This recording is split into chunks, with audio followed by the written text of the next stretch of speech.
Konnichiwa, and welcome to ESG Japan Daily. Today, we look at a race that will shape the future of global trade.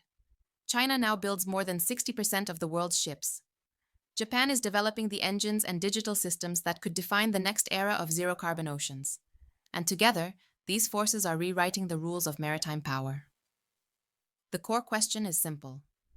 What does Japan's breakthrough ammonia-fueled engine, combined with its new wave of AI navigation technology, mean for the global push to decarbonize shipping? Here's the short answer. The world is searching for vessels that meet tough new climate rules. Most ships still run on heavy oil, and methanol or LNG can only reduce emissions slightly. Japan has delivered something different.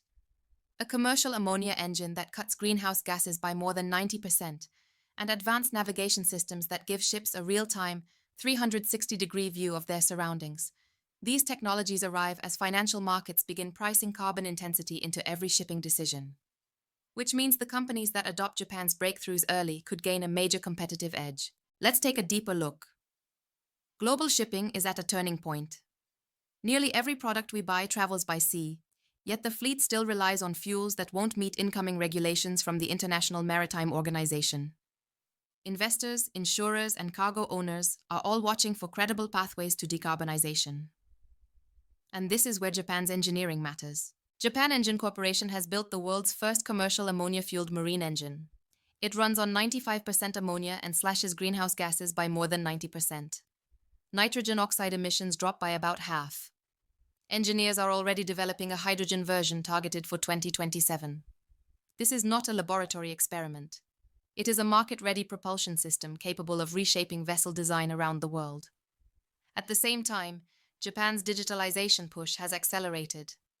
Companies like Furuno are delivering AI-powered navigation systems that support safer and more efficient operations.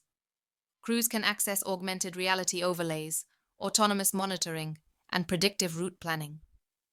These tools will become the foundation for remotely managed and eventually autonomous ships. The combination is powerful. Japan brings the precision, safety culture, and maritime engineering depth needed to make these technologies reliable at scale. But deployment depends on where the ships are built. And right now, China controls the world's shipbuilding capacity. The result is a strategic interdependence. China provides the scale. Japan provides the innovation. And together, they could deliver the world's first truly zero-carbon, data-driven fleet. The stakes are enormous. A 90% reduction in emissions is more than an environmental milestone. It influences vessel financing, insurance risk, cargo pricing, port infrastructure, and long-term asset value. Markets from the United States to Europe to Southeast Asia are preparing for a future where low-emission fleets command premium demand. So what should we watch next? 3 trends stand out. First, the rapid adoption of ammonia-capable engines in high-value cargo ships, including car carriers and chemical tankers. Second, the acceleration of AI navigation tools and remote vessel management. And third, deeper cooperation between Chinese shipbuilders and Japanese technology firms as the industry races toward 2050 climate targets. The transformation of global shipping is no longer theoretical. It is happening now. And the nations that combine industrial scale with breakthrough engineering will set the course for the next century of ocean trade. Thanks for watching ESG Japan Daily. Subscribe for more updates on ESG trends and business strategy in Japan. See you tomorrow.